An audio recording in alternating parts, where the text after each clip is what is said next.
संत सदा हम पे दया करते रहते हैं। वे बताते हैं कि जाग जाओ, अभी समय है। कृष्ण त्वदीय पद पंकज पंजरांते अद्येव मे विशतु मानस राजहंस प्राण प्रयाण समय कफवात पित्त कंठावरोधन विधौ स्मरणम कुतस्ते।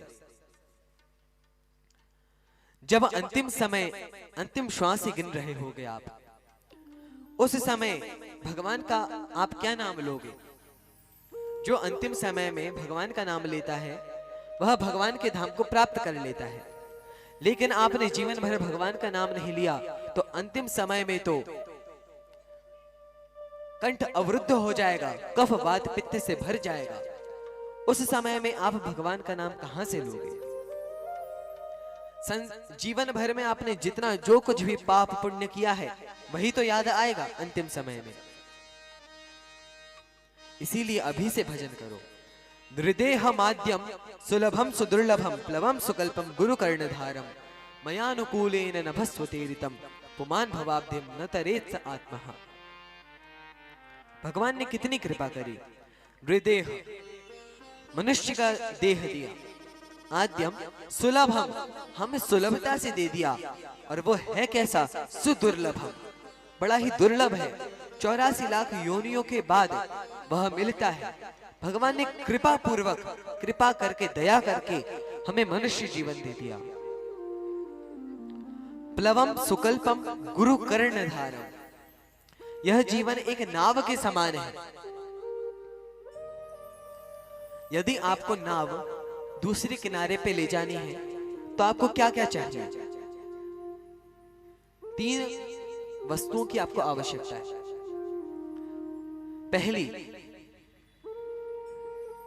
कि उस नाव का कोई कर्णधार हो। सबसे पहले तो आपके पास नाव होनी चाहिए। फिर दूसरा, आपके पास नाविक होना चाहिए जो उस नाव को दूसरी पार ले जा पाए, जिसको केवट, निषाद कुछ भी कहें। और तीसरा, मान लीजिए आपको जाना है दक्षिण की ओर और उत्तर की ओर बहुत तेजी से हवा चल रही है, तो आप जा पाएंगे? नहीं जा पाएंगे। यदि विपरीत हवा चलेगी तो नहीं जा पाएंगे। लेकिन हवा भी उसी तरफ है तो आसानी से चले जाएंगे। तो ऐसे ही भगवान ने शरीर रूपी नौका दी है। प्लवम सुकल्पम बड़े अच्छे तरीके से बना के हमारी नाव दी है। और गुरु कर्णधारम, गुरु को, संतों को कर्णधार के रूप में, नाविक के रूप में दिया है। और मैं अनुकूल हवा चला रहा हूं। मयानुकूलेन न भस्वतेरितम और पुमान भवाब्धिम न तरेत्स आत्महा। मैंने इतनी कृपा कर दी और उसके बाद ही यदि जीव भव पार नहीं कर रहा, अर्थात वह आत्महत्या कर रहा है, आत्महत्या के समान उसे पाप लगेगा। लोगों को कुछ भी कष्ट होता है तो जो धर्म से नहीं जुड़े वे लोग आत्महत्या का विचार मन में ले आते हैं कि अब तो कुछ नहीं, आत्महत्या कर लेते हैं। आपने क्या सोच के रखा है कि आत्महत्या के बाद आप सब तरह से मुक्त हो जाएंगे? आप कायर हैं इस विषय में कि छोड़ के भाग रहे हैं मैदान। भगवान ने आपको यह युद्ध भूमि दी है, इसमें कष्टों से लड़ी है। और यदि आप आत्महत्या कर लेते हैं तो आप कोई स्वर्ग तो जाएंगे नहीं, भूत प्रेत बनेंगे।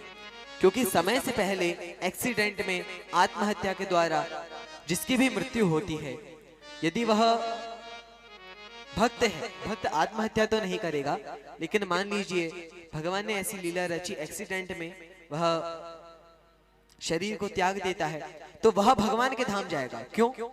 क्योंकि उस क्षण में मान लीजिए वह भगवान का बहुत नाम जपता है, लेकिन उस क्षण में मान लीजिए उसे भगवान का नाम याद नहीं आया, तब भगवान कहते हैं मैं उसका स्मरण कर लूंगा।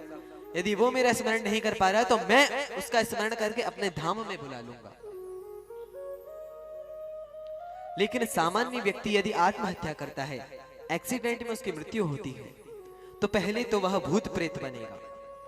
जितने आयु उसकी पृथ्वी पे बाकी थी उतने वो वहां भूत प्रेत के रूप में बिताएगा। उसके बाद फिर उसने पाप पुण्य जो भी किए हैं उसको वो नरक स्वर्ग में भोगेगा, फिर 84 लाख योनियों के चक्कर में पड़ेगा, और फिर भगवान ने कृपा करी तब जाके उसको मनुष्य देह मिलेगा।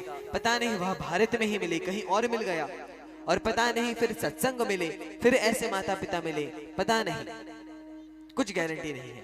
इसीलिए बस यही प्रयास होना चाहिए कि इस जन्म में साधन करके हम इसी जन्म में भगवान को प्राप्त कर लें। लोग कहते हैं कि बचपन से व्रत रख रहे हो, बचपन से भक्ति कर रहे हो, भक्ति तो बुढ़ापे में करना, अभी तो मौज मस्ती करो। भैया बुढ़ापे में बस की होगी, जब दांत काम नहीं करे, आंत काम नहीं करे, तब क्या भगवान का भजन होगा? तब भगवान का कैसे भजन होगा? इसीलिए संत बार बार बताते हैं, जगाते हैं हमें कि अभी समय है, भगवान का भजन कर लो, कर लो।